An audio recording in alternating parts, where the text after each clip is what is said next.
నక్షత్ర టీవీ చూస్తూ ఉంటుంది. ఆ టీవీలో గగన్ లాగా ఉన్న ఆకాష్ రాక్ స్టార్ ప్రోగ్రామ్ వస్తూ ఉంటుంది. నక్షత్ర చాలా షాకింగ్‌గా వీడేంటి గగన్ లాగా ఉన్నాడే! గగన్ లాగా డాన్స్ చేస్తున్నాడే! సేమ్ పోలికలతో ఉన్నాడా? లేకుంటే గగనేనా? అని చాలా షాకింగ్‌గా టీవీ చూస్తూ ఉంటుంది. అప్పుడే భూమి అటుగా వెళ్తూ ఉంటుంది. అయితే నక్షత్ర ఆ టీవీని కాస్త పక్కన పెట్టేసి "ఏయ్! భూమి ఆగు" అని అరుస్తూ ఉంటుంది. "ఏయ్! ఏంటే మా మమ్మీని బెదిరిస్తున్నావు? మా మమ్మీ నిన్నేం చేసింది?" అని నక్షత్ర కమాండింగ్‌గా నిలదీస్తూ ఉంటుంది. "మీ మమ్మీని నేను బెదిరించలేదు నక్షత్ర, హెచ్చరించాను. మీ మమ్మీ ఏం చేసిందో నీ కళ్ళతో నువ్వే చూసావు కదా!" అని భూమి చెప్తూ ఉంటుంది. టీవీలోనేమో ఆ ఆకాష్ రాక్ స్టార్ ప్రోగ్రామ్ ఇంకా అలాగే వస్తూ ఉంటుంది. అక్కడే నిలబడి నక్షత్రతో మాట్లాడుతున్న భూమి మాత్రం ఆ ప్రోగ్రామ్‌ని గమనిస్తూ ఉండదు.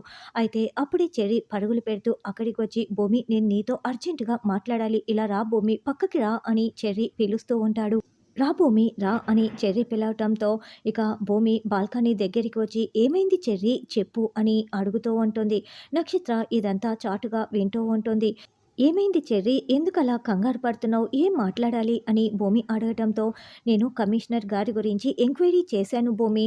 ఆయన చాలా మంచివారు. సిన్సియారిటీ కూడా చాలా ఎక్కువగా ఉంటుందంట.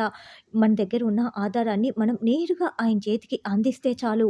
సూర్య అయినా సరే, అపూర్వ అత్తయ్య అయినా సరే, ఆయన చేతుల్లో నుంచి అస్సలు తప్పించుకోలేరు భూమి. మన దగ్గరున్న ఎవిడెన్స్ మొత్తం చూపించేసేయాలి" అని చెర్రీ చెప్తుంటే నక్షత్ర మొత్తం వినేస్తుంది. ఎపిసోడ్‌లో చెర్రీ సూర్య దగ్గరికి వెళ్లి ఆధారాన్ని పట్టుకొచ్చి ఉంటాడు. ఇప్పుడు ఆ ఆధారం గురించే చెర్రీ భూమితో చెప్తూ ఉంటాడు.